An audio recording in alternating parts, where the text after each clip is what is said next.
పల్లీలతో breakfast ఒక్కసారి ఈ విధంగా చేసుకోండి. ఇంటిల్లిపాది ఇష్టంగా అయితే తినేస్తారు. ఎలాంటి మినపప్పులు అవసరం లేకుండా ఇన్స్టెంట్గా 10 నిమిషాల్లో ఈ రెసిపీ చేసేసుకోవచ్చు.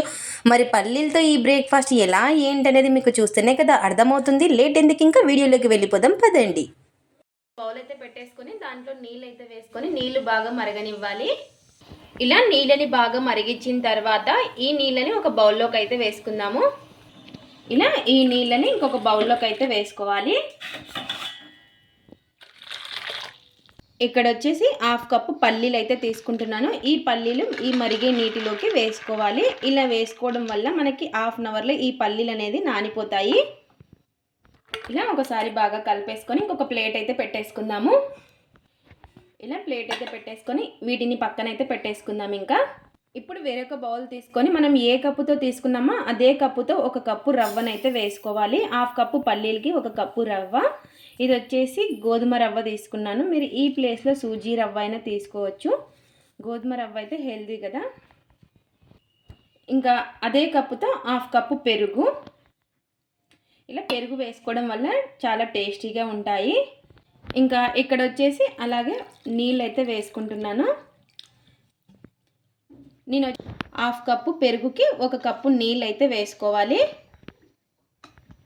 ఇలా నీళ్ళు 1 కప్పు వేసేసుకొని మొత్తం కలిసేలాగా కలిపేసుకొని ఇక్కడ వచ్చేసి నేను పల్లీలు నానబెట్టేసుకున్నప్పుడే ఈ రవ్వను కూడా నానబెట్టేసుకుంటున్నాను. ఇది కూడా ఇంకా ఒక 1/2 అవర్ అయితే పక్కన పెట్టేసుకుందాము. లేదంటే మీరు 10 నిమిషాల ముందైనా నానబెట్టుకోవచ్చు.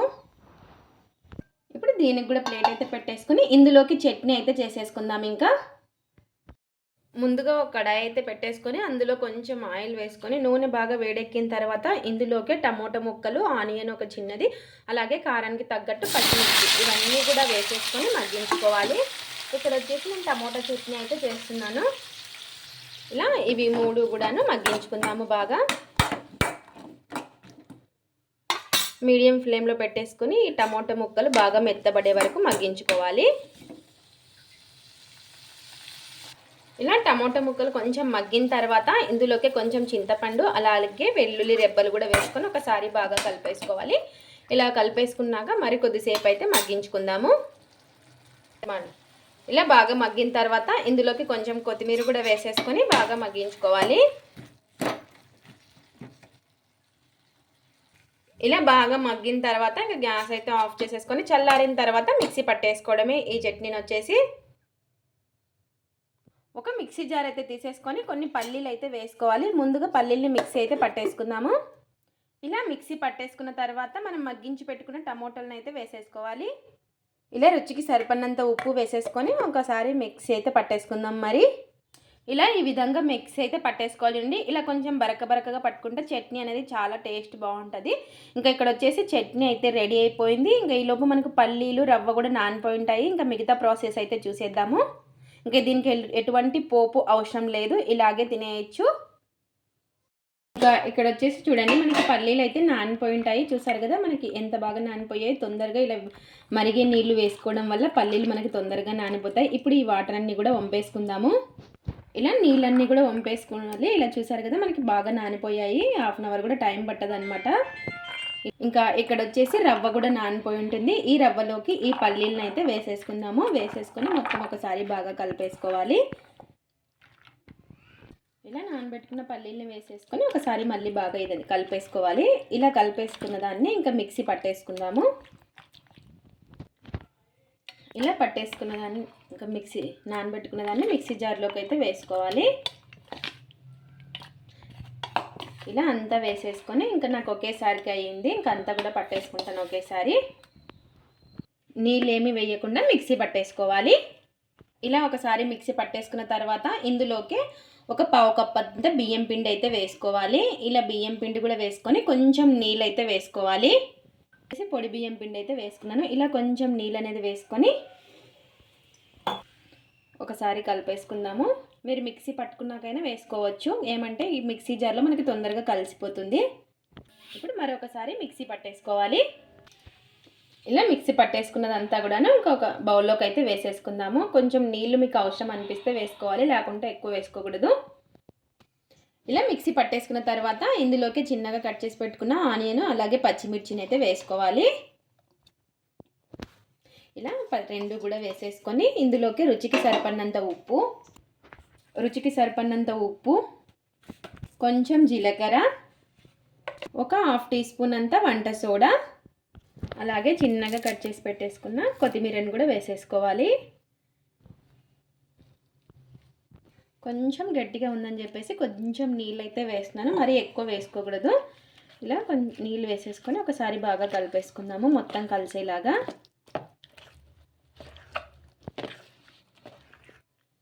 ఇలా అంతా కూడా కలిసేలాగా బాగా కలిపేసుకోవాలి. ఇన్స్టెంట్గా చేస్తున్నాం కాబట్టి వంట సోడా అనేది కొంచెం వేసుకోవాలి. ఇలా బాగా కలిపేసుకొని ఇంకా వెంటనే మనం బందోస వేసేసుకోవడమే. చూసారు కదా, మనకి ఈ విధంగా ఉండాలి. మనకు బ్యాటర్ వచ్చేసి మరి ఎక్కువ నీళ్ళు అయితే వేసుకోకూడదు. ఇలా ఈ విధంగా ఉండేలాగా చూసుకొని వేసుకోవాలి. పోపు కడాయి అయితే పెట్టేసుకొని ఇంక ఇందులోకి కొంచెం నూనె అయితే వేసుకోవాలి. ఇలా నూనె వేసేసుకొని నూనె బాగా వేడెక్కిన తర్వాత ఇందులోకి ఇలా పిండిని అయితే వేసుకోవాలి. ఇలా 1.5 గరిటె పిండి అయితే వేసుకొని సిమ్లో పెట్టుకొని కాల్చుకోవాలి. హైలో అస్సలు పెట్టకూడదు, లోపల పచ్చిగా ఉండిపోతుంది. ఇలా ఒక ప్లేట్ అయితే పెట్టేసుకొని సిమ్లో పెట్టేసుకొని కాల్చుకోవాలి. ఇలా ఒక సైడ్ బాగా కాలిన తర్వాత ఇంకో సైడ్ అయితే తిప్పేసుకోవాలి. ఇప్పుడు కొంచెం పైన కొద్దిగా ఈ విధంగా నూనె అనేది ఈ విధంగా అప్లై చేసేసుకొని ఇంకో సైడ్ అయితే తిప్పేసుకుందాము. చూసారా, మనకి చాలా అంటే చాలా ఈజీగా వస్తుంది. ఇలా ఇటు సైడ్ కూడా తిప్పేసుకోవాలి. ఇటు సైడ్ కూడా సిమ్లో పెట్టుకొని కాల్చుకోవాలి. ఇక్కడ వచ్చేసి మనం బియ్యం పిండి వేసుకోవడం వల్ల పైన క్రిస్పీగా లోపల మెత్తగా ఉంటుందన్నమాట. ఇలా ఇటు సైడ్ కూడా బాగా కాలిన తర్వాత తీసేసుకోవడమే. ఇంకా ఇలా రెండు వైపులా సిమ్లో పెట్టుకొని కాల్చుకోవాలి. ఇలా చూసారు కదా ఎంత ఈజీగా వస్తుందో. ఇలా బాగా కాలిన దాన్ని ఇంకా ప్లేట్లు అయితే తీసి పెట్టేసుకుందాము. మరి ఇవి కొంచెం నూనె అనేది వేసేసుకొని మళ్ళీ 1.5 గరిటెల పిండి అయితే వేసుకోవాలి. నూనె బాగా వేడెక్కిన తర్వాత ఇలా మరి సిమ్లో పెట్టేసుకొని కాల్చుకోవాలి. ఇప్పుడు మరి మూత అయితే పెట్టేసుకొని ఇంకా మళ్ళీ ఒక సైడ్ బాగా కాలిన తర్వాత చూద్దాము. ఇలా ఒక సైడ్ బాగా కాలిన తర్వాత ఇంకో సైడ్ అయితే తిప్పేసుకుందాం. పైన కొంచెం ఈ విధంగా ఆయిల్ అనేది వేసేసుకొని ఇంకో సైడ్ అయితే తిప్పేసుకోవాలి. ఇలా చూసారా, చాలా అంటే చాలా ఈజీగా వస్తుంది. ఇలా ఇంకో సైడ్ అయితే తిప్పేసుకోవడమే.